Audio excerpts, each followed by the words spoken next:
Why are there not more people talking about Europe's economic downfall?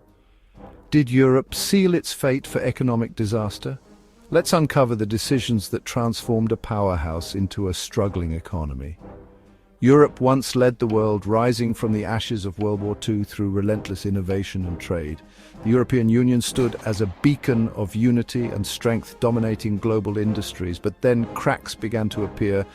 Policies that seemed progressive started to unravel.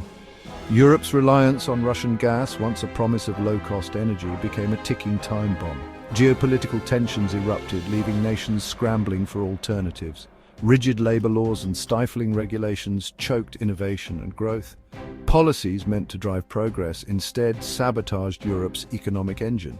The rush to renewables underestimated the true cost of abandoning traditional energy. By 2023, energy prices skyrocketed, crippling manufacturing and driving up living costs.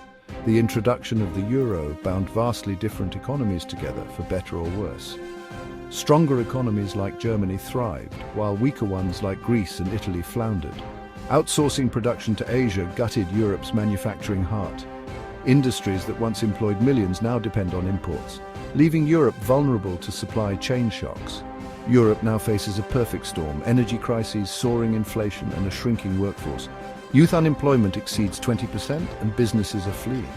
In 2022, Germany faced its first trade deficit in decades.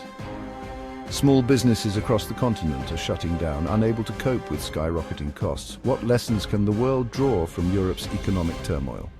Policies without foresight create ripple effects that can take decades to reverse. To recover, Europe must rethink its approach to energy, labor, and trade. Europe's story isn't over, but the consequences of its decisions serve as a stark warning.